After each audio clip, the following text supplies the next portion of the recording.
गंगू और तेनालीराम की कहानी। विजयनगर में गंगू नाम का व्यक्ति रहता था। उसके बारे में कहा जाता था कि वह बड़ा मनहूस है और जो सुबह सुबह उसकी शक्ल देख ले उसे खाना नसीब नहीं होता था। धीरे धीरे यह बात पूरे विजयनगर में फैल गई और महाराज कृष्णदेव को भी इसके बारे में पता चला। उन्होंने सोचा कि उनके राज्य में इस तरह के मनहूस व्यक्ति का रहना उचित नहीं है, किंतु राजा बहुत न्यायप्रिय थे। उन्होंने सोचा कि पहले वे यह देखना चाहते हैं कि इस बात में कितनी सच्चाई है। राजा ने अपने सेनापति को आदेश दिया कि गंगू को उसके सामने लाया जाए। सैनिकों ने गंगू को महाराज कृष्णदेव के समक्ष पेश किया। महाराज कृष्णदेव राय जिस कमरे में सोते थे उसी में गंगू के लिए भी बिस्तर लगवाया और सुबह जब राजा सोकर उठे तो उन्होंने पहले गंगू का चेहरा देखा। कुछ देर बाद अचानक कार्य आ जाने के कारण राजा को राजमहल से बाहर जाना पड़ा और उस दिन वे इतने व्यस्त रहे कि उन्होंने खाना भी नसीब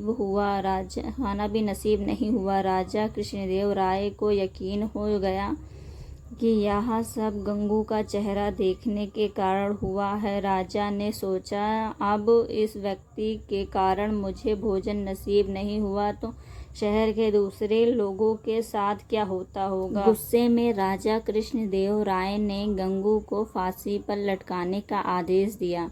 यह बात पूरे राज्य में फैल गई कि कल गंगू को फांसी दी जाएगी। जब यह बात तेनालीराम को पता चली तो वे सारा माजरा समझ गए और तत्काल गंगू के पास पहुँचे। तेनालीराम को देखकर गंगू रोने लगा और तेनालीराम को पूरी बात बतलाई। तेनालीराम ने गंगू को सांत्वना देते हुए उसको कहा कि जैसा वे कहें गंगू को वैसा ही करना होगा। गंगू भी तेनालीराम की बात समझ गया। दूसरे दिन जब गंगू को फांसी दी जानी थी तभी गंगू से उसकी अंतिम इच्छा पूछी गई। गंगू बोला, मुझे महाराज से मिलकर कुछ बतलाना है, यही मेरी अंतिम इच्छा है। सैनिकों ने महाराज कृष्णदेव राय से गंगू की अंतिम इच्छा बतलाई। महाराज कृष्णदेव राय गंगू की अंतिम इच्छा पूरी के लिए उसके पास गए और बोले, बतलाओ गंगू, तुम्हें क्या बतलाना है। गंगू बोला, महाराज, इस राज्य में एक व्यक्ति मुझसे भी ज़्यादा मनहूस है, पहले दंड उसे मिलना चाहिए। महाराज कृष्णदेव राय ने बड़े आश्चर्य से गंगू से पूछा, गंगू बतलाओ वह मनहूस व्यक्ति कौन है। गंगू बोला, महाराज, वह मनहूस व्यक्ति कोई और नहीं बल्कि इस राज्य का राजा अर्थात आप हैं। यह सुनकर महाराज कृष्णदेव राय अधिकतर क्रोधित हुए और बोले, जानते हो तुम क्या बोल रहे हो, इसके बदले तुम्हें दंड भी मिल सकता है। गंगू बोला, महाराज, मृत्यु दंड से बड़ा कोई दंड हो सकता है क्या।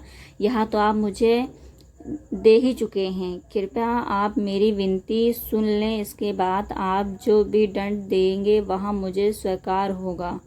यह सुनकर महाराज का क्रोध कुछ शांत हुआ और बोले, तुम्हें जो कहना है कहो। गंगू बोला, महाराज, कल सुबह जब आपने मेरा चेहरा देखा तब आपको दिल भर भोजन नहीं मिला, तब आपने मुझे मनहूस समझकर मृत्युदंड दे दिया। ठीक उसी समय कल सुबह मैंने भी आपका चेहरा देखा और मुझे फांसी की सज़ा मिल गई। मतलब आप मुझसे भी ज़्यादा मनहूस हुए। महाराज कृष्णदेव राय को पूरी बात समझ आ गई। उन्हें अपने निर्णय पर पछतावा हो रहा था। उन्होंने तत्काल गंगू की फांसी की सज़ा माफ़ कर दी। गंगू को अपने पास बुलाया, पूछा, गंगू, यह विचार तुम्हारे मन में कैसे आया। गंगू बोला, महाराज, मुझे तेनालीराम ने यह सब करने की सलाह दी थी। महाराज कृष्णदेव राय ने गंगू को बहुत सा धन देकर विदा किया और तेनालीराम को बुलाकर उनका धन्यवाद दिया कि उनके कारण एक निर्दोष की जान बच गई और महाराज के हाथ में एक बहुत बड़ा पाप